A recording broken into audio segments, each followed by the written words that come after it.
I'm JR. And I'm Stacy. And this is Sparrows Under Review. At this time, right now, we have King Germ from Pod Saving My Marriage on our little bit we're doing with him for a quick little ad that we're going to throw in our show for him. So, King Germ, please tell us real quick about your new show.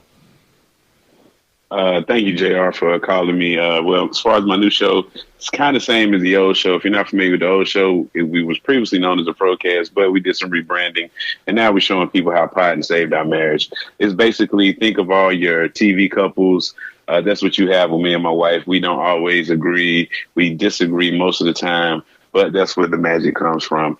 You can catch us every Friday on all DSPs. And hopefully you will come and listen and get entertained by us, and so we can show y'all how we are saving our marriage with podcasting. Well. What? Well, we're about to start the show. We do a little extra sometimes in here. So what happened was I got off work. I left Columbus, Ohio, or wherever. Were you recording that whole time, or did you just hit it? It's recording right now. So, I left Columbus, Ohio, went to the Goodwill, and I seen this steel box. And it was of this movie. Welcome to Good Burger, home of the Good Burger. Can I take your order? Now, I made that country. Please. I did. And so we're talking about the movie Good Burger. But start it all out for real. Tell them how it really happened. How what happened? So I was watching the Tickety Talk, and Jimmy Fallon's commercial came on with these two gentlemen, and they introduced that Good Burger 2 is coming. And I sent you that Tickety Talk, and then you found the movie. I had seen that TikTok, or actually seen Jimmy Fallon before you told me, but we'll go with that narrative. Well, you didn't tell me that you saw it, so excuse me. I told you as soon as I saw it. Okay. Well, guys, oops, I forgot. I'm JR. And I'm Stacy. And this is Sparrows Under Review. Now, Good Burger. Everybody has a story with Good Burger if you're from that generation of, let's just say 1980 to 1991. You should have seen all that. You've seen Kenan and Kel. You know who they are. And then you know who the persona that Kel plays, which is what is his name in the movie? Or in the show? Let's see here. Sorry, guys. But to fill in the filler so that there's we have Ed. Ed, that's already Ed. Yes. Now, I don't know the difference between the two. I'm sorry. Ed was. I know the characters as far as I know which one is Ed and I know which one is Dexter, but I can't tell you which one's Kenan and which one's Kel. Kenan is the heavier guy. Kel is the skinny guy. Skinny, yes, the tall one. Right. Kenan has had the successful career. That's kind of rude to define it as that. I mean, that's the easiest way, but that's kind of rude. All right, well, we'll take it for what it is. But what I'm saying here is Kenan is the one that had the definitive career. Kel, I don't know. Okay. So, this movie, and you got to take this with a grain of salt coming from me. I watch a lot of movies. Right.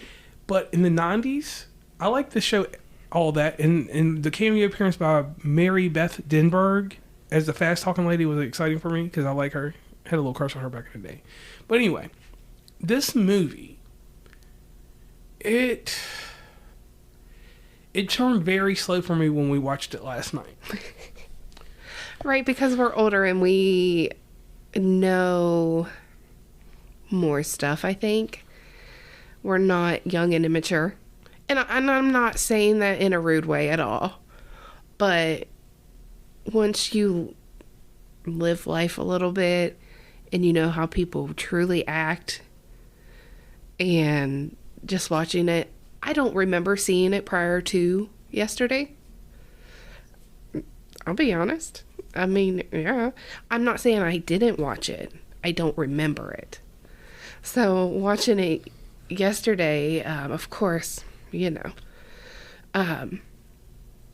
funny we watched a movie about food after you did what you did to me.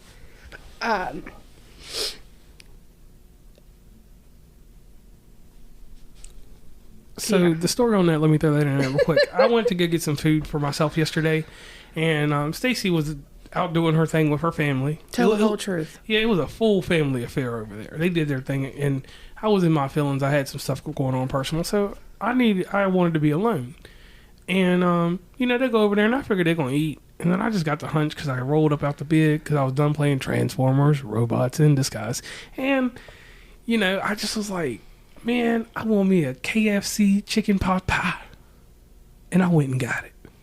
Yeah, but the whole truth on that story, again, is I had to run my mom over because she wanted to pick something up. And, excuse me, my sister bought a new printer and she wanted me to turn it into a sublimation printer because we sell t-shirts and all that stuff. And we want to try the next route or line of business. So I was going to run over it. And I had asked JR before if he wanted to run over. I'd help my sister and he could play video games with the boys. And he didn't want to go, and that's fine. So when my mom called and said she needed to go over, I'm like, all right, well, I'll take you. Because my mama don't like to drive. She can't see very well. Yeah. And so I found out my sister made dinner. And she asked if I wanted to eat, and I said no. I said I gotta go home and cook for my dad and JR and myself. And next thing I know, she's calling my dad asking if he wants something to eat. So everybody was already there, and it was just me and JR that needed to eat. So I call him because I was going to drive the extra 30 minutes out of my way to see if he wanted some dinner, and he was already in town. And I asked you to get me something to eat. I said, I'm not cooking dinner now because my dad came over here and ate. Can you please get me something to eat? And I clearly answered like I answer to most things to most people when they request things from me. I said, nah. And I asked you twice, and I even said, please. How often do I actually throw a please on there? Not very often, but I wasn't feeling it. Well, still. But anyway. You're going to have to remember that next time. So she was in the room watching Good Burger starving. Supposedly, but she did cook up some pork chops. That was one thing. She cooked the pork chops. I could smell them in the room. I'm like, but get this, I only cooked them halfway because they were for my dog, and somebody ate them this morning. Yeah, I got the burning guts from that. So anyway, that's what you get. That long-winded story there. Let's get on back to Good Burger. So you can cut that out later if you want. No, we don't edit stuff. We like it good. I mean, we do work on the tone, but I will say this about our setup. Our setup is remarkable because we had air conditioning running going crazy. And I recorded it a show. But anyway, so Good Burger. The movie comes on, it's a slow churn. I see Sinbad. Sinbad is light-skinned with an afro. He is doing his thing in this movie. He's trying to live his best life. He's the teacher. Got on some 1970s power to the people type stuff. Get your groove on, yeah, type get up. And Keenan, I know his character's Dexter. Dexter is out of line. That motherfucker sleeping, Oops. He's sleeping in class. And, Sinbad gives him this parable about this and that. He's like, enjoy your summer, brother, blah, blah, blah, blah, blah, blah. And I'm not going all into that detail. So, after that, that's where the movie started catching my attention. And I'm not saying that the other character, Mr. Ed's character, wasn't entertaining because he had a bit there beforehand. Yeah. And it was funny. We don't want to go into a whole bunch of detail because we would really like you to go out there and watch the movie. No, we're not sponsored by them, and obviously these are just our views. But if you haven't seen it, you should definitely go watch it. It's entertaining to an extent. It's funny to an extent. It's like, oh, I can't believe they said that. Yeah, because in that sense, it's a Nickelodeon movie, and he's right. got cussing in it. One highlight I do want to throw in here real quick, if you don't mind, is the soundtrack was pretty amazing. I heard 702 on there when oh boy Keenan or Dexter was trying to have his love thing going on. I heard the 702, and it brought me back, and I did a little shoulder bop. Now, one thing I want to do is I want to talk about the cinematic experience here. This is a cinematic experience that we normally do not do. This was a Blu-ray. Like I said before, it was steel box, everything nice. The time that Paramount and Nickelodeon took to put this on there and to remaster it, it was cut out on our 70-inch. What do we got? 7-inch? 65. 65, whatever. It was cut out nice, and for the restoration that was in it, it was amazing. So I do want to say this: if you get a chance, I don't always credit Stillbox movies because I get my movies the ski mask way, but if you get a chance, actually go out and get this movie, Right. because it was, and I may start doing other movies like that. Mainly the Harry Potters, if half price books will put them on sale. I might get them that way, but anyway. I mean, I have them all somewhere. Yeah, but what we watched yesterday was in was it UHD? Whatever it was high definition. Okay, probably those new ones that you like. Yeah. Okay. So it was crystal clear and it was an amazing, and sound was crisp. Stacy picked out a pretty good TV. So Now, on a side note, these also run great on projectors. You can hook your whatever you have, your DVD player, your Xbox, your PlayStation, whatever. You can hook that up to a projector, and you can have you 100-inch screen easily. And Nebula is definitely the way to go right now. No doubt. We are not sponsored by them yet. Hopefully we got something going on, but we do have an affiliate link with them. So if you're looking to buy a projector, send us a message and we'll give you our affiliate code. And definitely, like always, what I will do for this amazing show is I will put that affiliate link in the show notes, so it makes it that much easier for you to get to. Yes. Now, furthermore, the movie has a great dynamic. It has comedy. It has a little dark humor in it. Yeah. And the dark humor comes from the characters at Mondo Burger. We're not going to go into too much detail about Mondo Right. Burger, but Mondo Burger was a force. They're bad people, though. They're the bad guys of the movie. And a surprise appearance by a Playboy pinup, and this is what caught me off guard. Playboy pinup, former girlfriend of Dennis Rodman, Carmen Electra, makes an appearance in this movie, and that kind of caught me off guard because at this time in her life, she had just jumped off of being one of the most highly sought after Playboy models at this time to do this teenager movie. And that's one thing I couldn't wrap myself around. The humor and everything in it made it so adult themed that I'm wondering, like, was our life back then more carefree and people were more open to jokes and things? Because, I mean, you heard some stuff in here. It was. And I mean, we're just going to be honest. We're not going to get into a whole lot of politics and this and that and whatever. And, you know, everybody's allowed to feel the way that they want. You're allowed to make the choices that you want. As long as it doesn't affect me, I'm not going to worry about it. It's not my business. But there is a major difference in when this movie came out and now. And I think it was, 1997 when the movie Yes. came out. So it really wasn't that long ago. But we have such a big difference in how people just act anymore. So if a movie... Actually, well, we're going to find out this year how the second one comes out and how people are going to feel about it. If they're going to be offended with it, or if they're going to be okay with it because they're going to change it up a little bit to kind of cater towards the culture the way it is now. And I hope it doesn't go the same way that Coming to America did. Right. Because that's one thing I would love to go and review again. Because if you watch the first movie to the second one, it's such a drastic difference because it's been about 2-3 years. We watched it during the pandemic. I think Right, that's the when it came out. beginning of the or right when it came out. We Yeah. don't know when that was. It was We'll sometime get in to that 2020. later. Yeah, but if they do anything like that, I can honestly say that I will watch Good Burger 2 once and then I'll leave it alone because that's what happened with the new Coming to America. We watched Right. it once and no, you know what? We played it a second time for my mom, and then after that, never touched it again.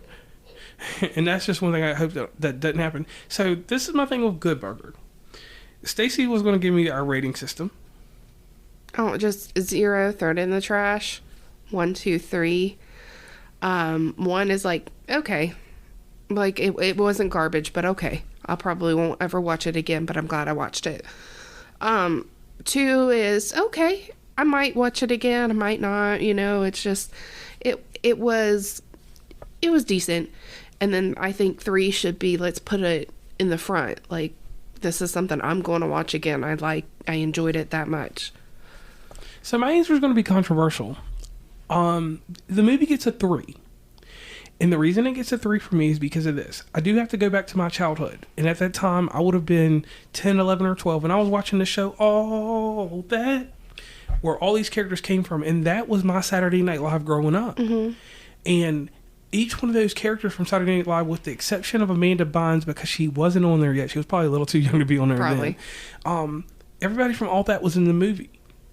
And it made sense because it was my comedy when I was a kid. Mm-hmm. As an adult, I can't dig deep into it. But if I had to show somebody something from a timeline from when I was growing up, I can take Good Burger and be like, hey, you can see the fashion that we wore then. You can kind of see... Right, and that's one thing you did mention. Yeah, you could see the 90s there. Right. I seen a pair of Jinko jeans. I seen the ugliest Adidas shoes on earth. I seen Union Bay jeans. So many things I can name drop. Y'all people aren't paying me, so I'm not going to say anything else. But I could see that culture that I grew up in. Because I had them flashy jackets. I was looking like Puff Daddy going, or whatever, or like Mace. I was a shiny suit man. And I did see that there. You could see the extreme Power Man 5000 type of hair with the antagonist character from Mondo Burger. He had the little blonde hair. He was looking like Goku Super Saiyan with the blonde hair. Mm-hmm. And the way that they were dressed with the spandex and the elusiveness of that vinyl type crap. I seen so much vinyl in bright lime green, and that was the fashion then. It was kind of like it made me want to go watch Spice World, and that will be coming up soon. So yeah, I respect your 3. I would give it a 2 because I would like to watch it again where I'm 100% paying attention. I thought it was entertaining. Like I said, there are some points in there I'm like, oh gosh, I'm like, that's a little weird. And I also really enjoyed the fact that Ed was basically made out to be an idiot. I mean, he's an idiot. And then at the end of the movie, you got this long speech, and it's like, wow. It's like, don't judge a book by its cover. Right. And you got to remember, I'm not stupid. I think that's what he said, right? Something like that. Right. Or I'm not an idiot. Yeah, I'm not stupid. And that was the best part, I think. But there were some parts in it that had me giggling a little bit. I mean, it's not something I want to watch all the time, but I would watch it again. It was good.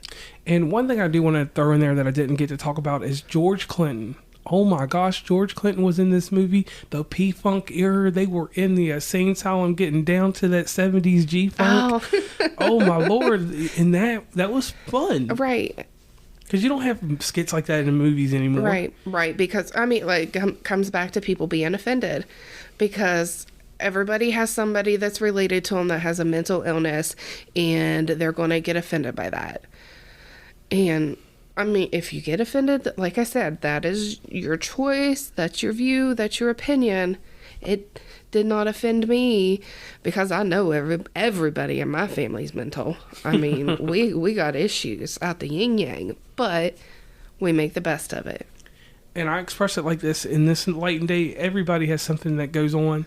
So with mental illness and anything like that, you always you stay cognitive to what you belong to and what surrounds you, and you handle that however you handle that. Right. Now, in a lasting fashion of this, I want to thank everybody for continued support of this show. I want to say this: movies, television, books, because I'm going to start reading books, people. Even if I just listen to the audio, I'll tell you I read it.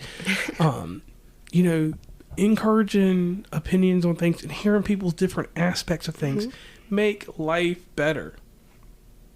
So that's just one thing I want to throw out there. Stacey, how do you want to end this? I mean,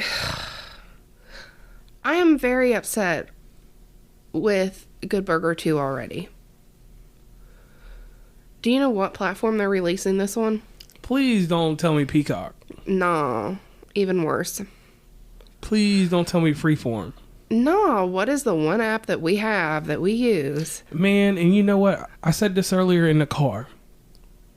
I named these people because I said it in this episode, actually. I talked about Nickelodeon and Paramount. Yep, Paramount Plus. Paramount Plus. Oof. I'm sorry, but I hate Paramount Plus. Listen, honestly, what we're going to do is our next episode that comes after this is the streaming show review.